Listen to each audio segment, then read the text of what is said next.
Chances are you know a family that struggles with autism. And on days like this, World Autism Awareness Day, it allows us to bring more attention and focus on dealing with this disorder. First, some facts. Autism spectrum disorders are a group of developmental disabilities that cause significant social, communication, and behavioral challenges. People along the spectrum share similarities and differences. The latest figures show that one child out of every 110 born in the U.S. will have autism. Break it down by gender, it's almost 1 in 70 boys. The Autism Society of America estimates that the lifetime cost of caring for a child with autism ranges from $3.5 million to $5 million. There's no cure for autism, but there are success stories, and Haley Moss is one of them. Wait until you hear what doctors originally told her mother about her future. It'll blow your mind, especially after you see what Haley has already accomplished. This is just one of her achievements. She's written a book, Middle School, the stuff nobody ever tells you about. I wish I would have had Haley's book when I was in middle school. Haley and her mom, Sherry Moss, join us from Miami on World Autism Awareness Day. Hello to both of you. Hi. It's great to have you both. Okay, you look like sisters. Do you get that a lot? Yeah, we do. You guys even sound alike. I love it. Haley, let's start with you, if you don't mind, for a moment. You know, how did you realize that you were different, that you were unique? I found out that I was on the autism spectrum when I was 9 years old because one day during the summer, my mom came to me and I was obsessed with Harry Potter at the time.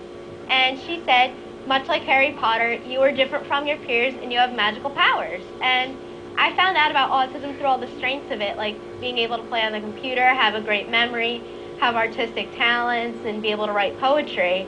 And we found out and used it as a positive experience rather than focus on the negative parts of autism.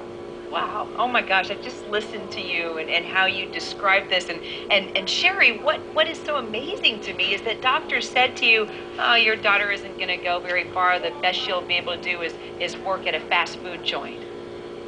Yeah, that's what we were told, and that she would have one friend, and that if I was lucky, she might be able to attend a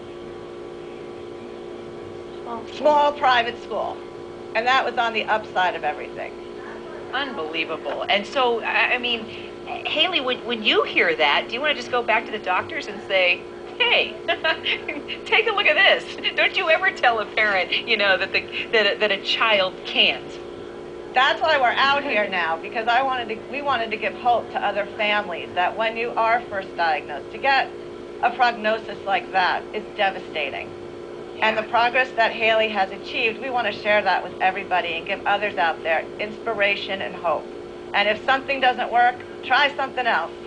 Amen. I hear you. And there's a tremendous story here about you as a parent as well, and we're going to get to that in just a second. But Haley, tell me about this book. What gave you the idea? You know, what was your thought process to writing this, and how did you put it together?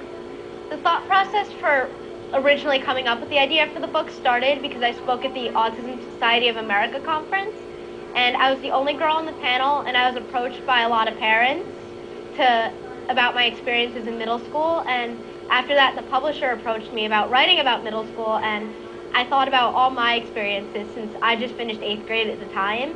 I thought about all my experiences, started writing down ideas, and it just started like flowing out of my mind. The good things, the bad things, and everything else in between.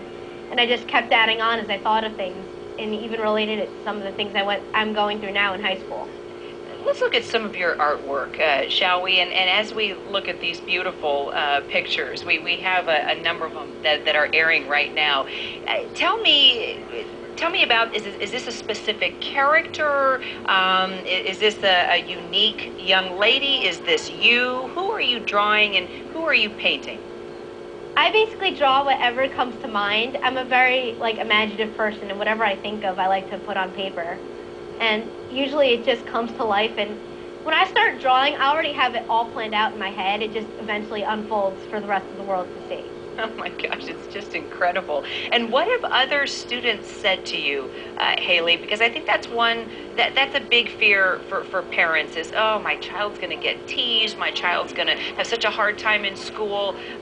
Yet, you've done some really remarkable things. How have students treated you, especially in light of all these stories we've been covering lately about bullies?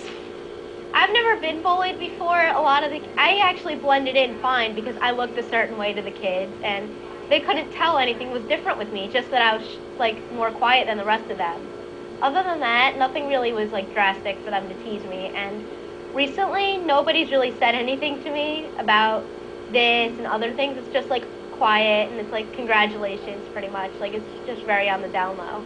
And Sherry, as a parent, how that must have been so tough because you knew, okay, this is something I'm going to have to deal with, with my daughter for the rest of her life. The challenges continue every day, every month, every year. There are new challenges.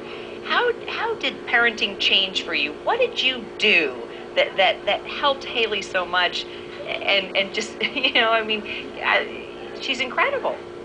Well, what my husband and I did is we just kept trying new things. And if something didn't work, I said we did it again. I spent a lot of time on the floor with Haley, just doing something called floor time, and we did therapy through play. And we just reiterated it over and over again until she picked it up. And we always tried new things as she progressed and through the ages. We just kept going and going and going. And also, autism, I say, is very isolating for the family. It's I guess 12 years ago isn't like today, where it's out there and there's recognition. So it took a lot more work, I think. Not that it doesn't now, because it does. To every parent out there, it is a full-time job. It's 24/7. And Wow. I guess I tell parents to read, read, and read, both to your child and for yourself to get better educated. And you've done that. You've been so creative. And by the way, before we go, the necklace that you're wearing, Haley, did you make that? No. Oh, okay, because I know you started a jewelry line, so I was going to say, I love that necklace. I was hoping that maybe you might be able to put some together for all of us. Well, I wanted to get that plug in, because that's the next thing all of our viewers are going to need to look for. Not only your books, I know you'll be writing more, but your brand new jewelry line. Well, I'll tell you what, Haley and Sherry, you are just a remarkable mother-daughter team, and I couldn't think of two more perfect people to talk with on this Autism Awareness Day. Thank you so much for your story. Oh, you're welcome, and I hope we give some hope and inspiration to everybody out there. Well, I think you just have, without a doubt. It's a long journey, but keep plugging, everyone. All right. Haley, best of luck to you. Thank you so much. You're welcome. It was our honor.